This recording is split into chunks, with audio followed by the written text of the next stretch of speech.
Middle east की जंग को 17 दिन बीत चुके हैं। इस बीच दुनिया भर के लगभग 80 से ज्यादा देशों पर इसका असर देखा जा रहा है। लेकिन इस बीच भारत के लिए अच्छी खबर है। क्या भारत की कूटनीति खाड़ी संकट पर अब काम करने लगी है? विस्तार से आज आपको बताएंगे। और इधर केंद्रीय मंत्री हरदीप पुरी के मामले में बड़ा अपडेट आया। उनके खिलाफ लगे आरोपों पर अब उनकी बेटी सामने आई है। बेटी हिमायनी ने पिता को आरोप मुक्त करने के लिए एक बड़ा कदम उठाया है। इसकी भी पूरी जानकारी देंगे आपको। और मध्य प्रदेश की बात करें तो ऐतिहासिक धार भोजशाला विवाद पर हाईकोर्ट ने अहम सुनवाई की है। अदालत ने 2 अप्रैल से विस्तृत सुनवाई करने का फैसला भी ले लिया है और उससे पहले परिसर का दौरा भी खुद अदालत करेगी। वास्तविक स्थिति समझने के लिए वो खुद स्वयं भोजशाला जाएगी और एएसआई के सबूतों की भी जांच की जाएगी। तो पूरी खबर क्या है विस्तार से बताएंगे आज आपको आज के शो में। नमस्कार, खबर प्रधान शो देख रहे हैं आप और मैं हूं संगीता श्रीवास्तव।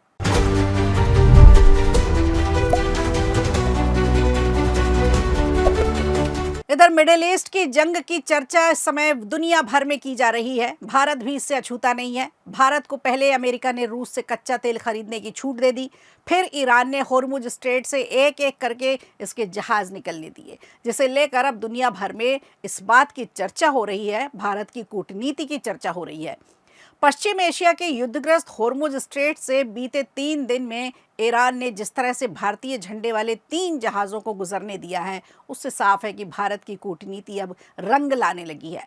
जब अमेरिका और इजराइल ने ईरान पर हमले शुरू किए तो भारत की चुप्पी पर सवाल उठ रहे थे, पर अब लग रहा है जो कुछ हुआ उसके पीछे पूरी रणनीति थी और अब वो रणनीति काम कर रही है। भारत को ईरान और अमेरिका इजराइल युद्ध में जब शांत रहना था तब वो शांत रहा, और जब कूटनीति वापस लानी थी तो अब कूटनीति के साथ भारत इंटरनेशनल खेल खेल रहा है। लेकिन जब मध्य एशिया में जारी लड़ाई की वजह से घरेलू हालात बिगड़ने लगे, ऊर्जा संकट पैदा होने लगा, अर्थव्यवस्था पर खतरे की घंटी बजने लगी, तो उसमें अपने सारे कूटनीतिक रास्ते अपनाने शुरू कर दिए गए। विदेश मंत्री एस जयशंकर ने अपने स्तर पर पहले मोर्चा संभाल रखा था।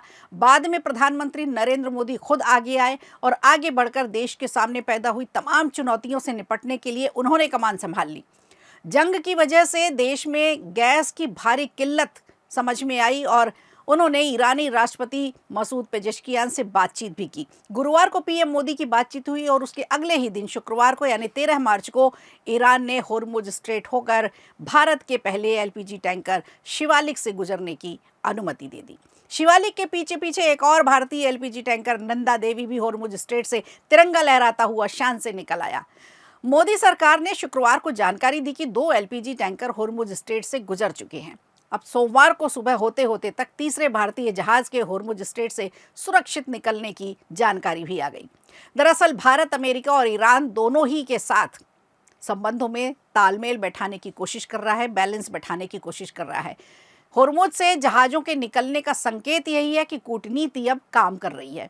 पिछले हफ्ते पीएम मोदी का ईरानी राष्ट्रपति से फ़ोन पर बातचीत करना एक तरह से डैमेज कंट्रोल माना जा रहा था और इससे पता चलता है कि पहले मोदी सरकार पर अमेरिका और इजराइल के साथ होने वाले जो आरोप लग रहे थे, उनका फेवर करने के, उनके पक्ष में जो आरोप लगाए जा रहे थे खासकर के विपक्ष की ओर से, उसे संतुलित करने की कोशिश की जा रही है।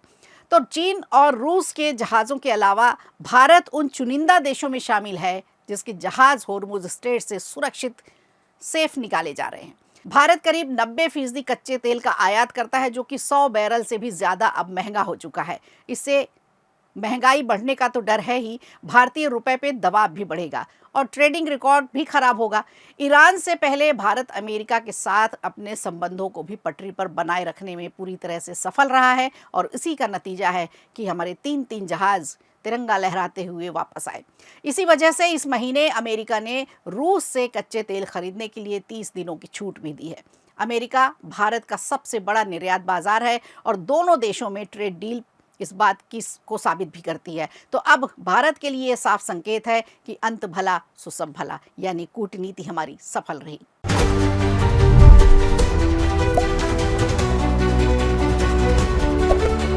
और इधर केंद्रीय मंत्री हरदीप सिंह पुरी की बेटी हिमायनी पुरी ने बड़ा कानूनी कदम उठाया है। उन्होंने 10 करोड़ रुपए का मानहानि का केस दायर किया है। सोशल मीडिया पर फैल रहे तमाम आरोपों को हटाने की भी मांग की है। आखिर पूरा मामला क्या है, कोर्ट से क्या मांग की गई है, इसके बारे में हम आपसे चर्चा करेंगे कि सोशल मीडिया और इंटरनेट पर जो मौजूद खबरें हैं, जो पोस्ट है, जो वीडियोज़ हैं, उनको हटाने की गुजारिश की गई है, जिनमें उनका नाम एप्स्टीन फाइल से जोड़ा जा रहा है। हिमायनी पुरी अदालत से 3 बड़ी मांगें रखती हैं। पहली मांग है सोशल मीडिया से सभी झूठे और मानहानिकारक कंटेंट हटा दिए जाए, आरोप लगाने वालों पर स्थायी रोक लगाई जाए और तीसरा जो सबसे बड़ा है वो 10 करोड़ रुपए का हर्जाना मांगा है। इसके साथ ही उन्होंने कोर्ट से ये भी कहा है कि भविष्य में अगर ऐसा कंटेंट सामने आएगा तो उसे तुरंत हटाने का आदेश दिया जाए।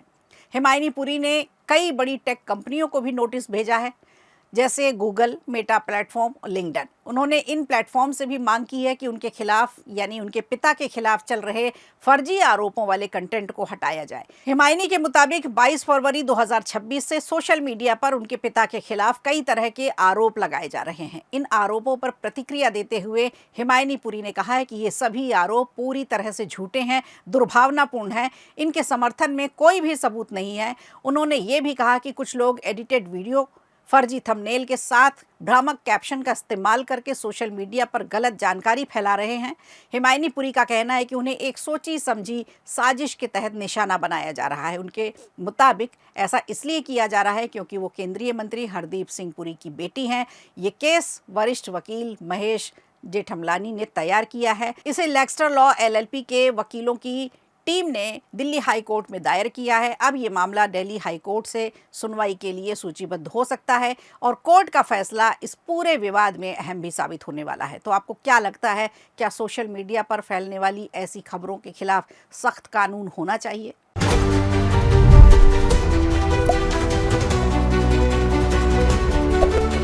और इधर मध्य प्रदेश की बात करें तो धार भोजशाला विवाद में अब एक बड़ा फैसला आया है।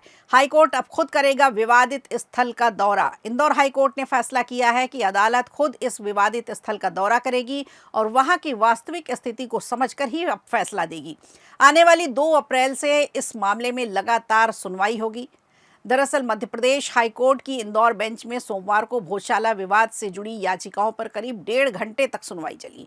सुनवाई के बाद कोर्ट ने कई अहम निर्देश दिए जिन पर अब सभी की नजरें टिकी हुई हैं। कोर्ट ने कहा कि इस मामले में 2 अप्रैल से नियमित रूप से अंतिम बहस तक सुनी जाएगी, लेकिन उससे पहले अदालत खुद भोजशाला परिसर का दौरा करेगी। इस दौरान अदालत विवादित स्थल की वास्तविक स्थिति की जांच करेगी, ASI के जुटाए गए सबूतों की जांच करेगी। खास बात यह कि इस दौरे में सिर्फ अदालत ही जाएगी, किसी अन्य पक्ष को साथ जाने की कोई अनुमति नहीं है। भोजशाला विवाद से जुड़ी 5 याचिकाएं फिलहाल एक साथ सुनवाई के लिए क्लब की गई हैं। हाईकोर्ट के आदेश के बाद आर्कियोलॉजिकल सर्वे ऑफ इंडिया ने भोजशाला परिसर का वैज्ञानिक सर्वे कराया था।